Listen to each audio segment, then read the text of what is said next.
सोने की गिलहरी। एक जंगल में एक पेड़ पर एक गिलहरी रहती थी। वह पेड़ की डाल पर इधर उधर फुदकती रहती थी। पेड़ से नीचे आकर अपना दाना चुगती थी। दाना खाकर पेड़ पर वापस चली जाती थी। एक दिन गिलहरी ने सोचा, यहाँ जंगल का खाना खाते खाते बहुत दिन हो गए, क्यों ना शहर जाया जाए।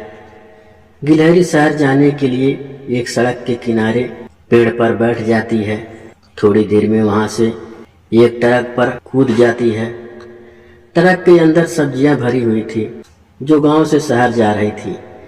गिलहरी ट्रक के अंदर मजे से सब्जियां खाती हुई शहर में पहुंच जाती है। जब ट्रक रुकता है तो वह उतरकर पास ही में एक दुकान में घुस जाती है। दुकान में अनाज रखा था। गिलहरी वह अनाज खाने लगती है। कुछ देर में दुकान का मालिक गिलहरी को भगाने के लिए आता है।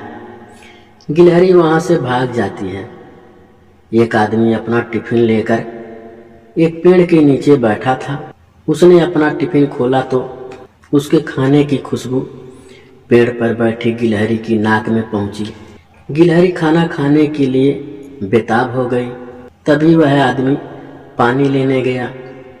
गिलहरी चुपचाप नीचे उतरी और उसके टिफिन में से एक रोटी और अचार को खाने लगी।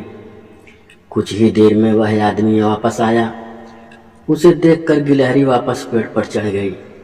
वह अपने साथ रोटी का एक टुकड़ा भी उठा लाई थी। खाना खाकर उसे फिर से भूख लगने लगी। वह आगे चल दी। वहां एक जगह होली के लिए रंग तैयार किए जा रहे थे। दो बड़े ड्रम में होली के लिए एक चांदी का और एक सोने का रंग घोल कर रखा था। कुछ आदमी और औरतें उन रंगों को खाली बोतलें में भर रहे थे। गिलहरी को लगा यह कोई खाने की चीज है। वह ड्रम के किनारे पर बैठकर उसे खाने की कोशिश करने लगी। उसने अपनी जीभ उसे चाटने के लिए आगे बढ़ाई ही थी कि वह ड्रम में गिर गई। ड्रम से सोने के रंग की कुछ छींटे पास ही काम कर रही एक औरत पर आ गई। वह उठकर देखने लगी तो देखा ड्रम में एक गिलहरी पड़ी है और बाहर निकलने के लिए छटपटा रही है। उस औरत ने और लोगों को बुला लिया। तभी उसमें से एक बोला, इसे जल्दी से निकालो नहीं तो यह मर जाएगी। एक आदमी ने एक बड़ी सी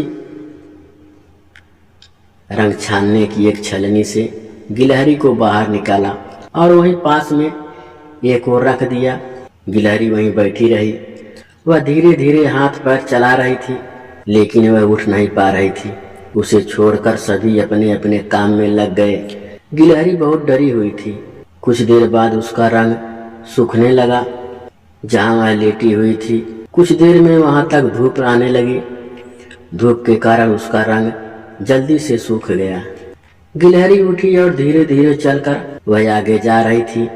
तभी उसने अपने आप को देखा तो उसका पूरा बदन सोने के रंग में रंग चुका था।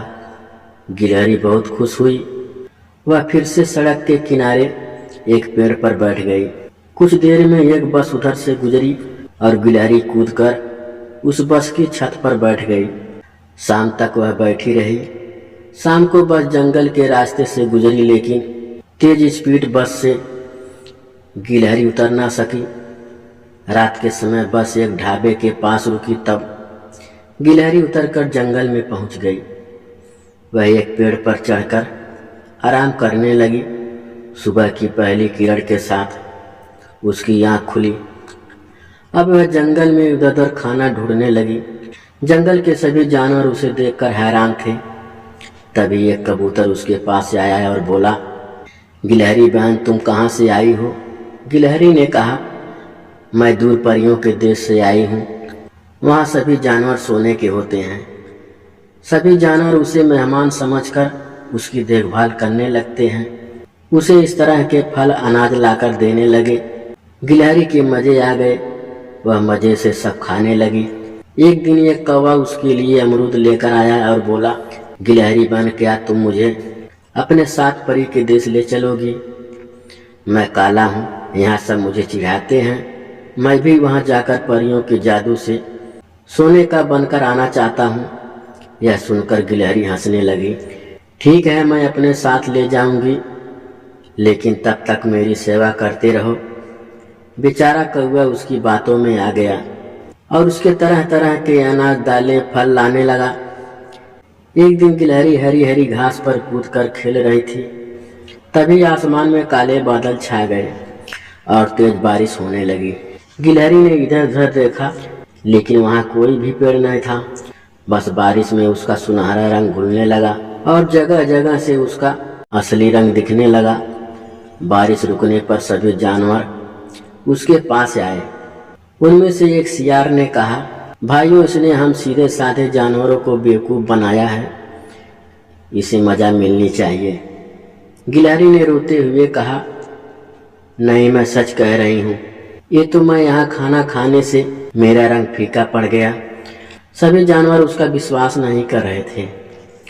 तभी कौवा बोला, इसने सबसे ज़्यादा मुझे बेवकूफ़ बनाया है। इसने अपने साथ ले जाकर मेरा रंग भी सोने जैसा करने का वादा किया और रोज मुझसे नया नया खाने का सामान मंगाती थी। कुछ देर इसी तरह भीड़ लगी देखकर जंगल का राजा शेर वहां आया। उसे देखकर गिलहरी कांपने लगी, क्योंकि अगर शेर को असली चालाकी का पता लग गई तो वह उसे खा जाएगा। शेर ने पूछा तो गिलहरी ने सारी बात बता दी। यह सुनकर सभी जानवर हंसने लगे। शेर भी हंसने लगा।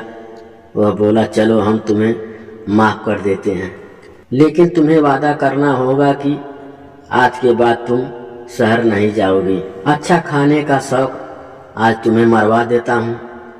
गिलहरी रोते हुए बोली, महाराज, मैं आज के बाद कहीं भी नहीं जाऊंगी और कौवा भैया, मैं कल से आपको दाना लाकर दिया करूंगी। जो कहोगे वह ला दूंगी। कुछ देर में बारिश फिर से शुरू हो गई। सभी जानवर कहीं न कहीं जाकर छुप गए, लेकिन गिलहरी वहीं घास पर उछल कूद करती रही, जिससे शहर का रंग पूरी तरह से उतर जाए।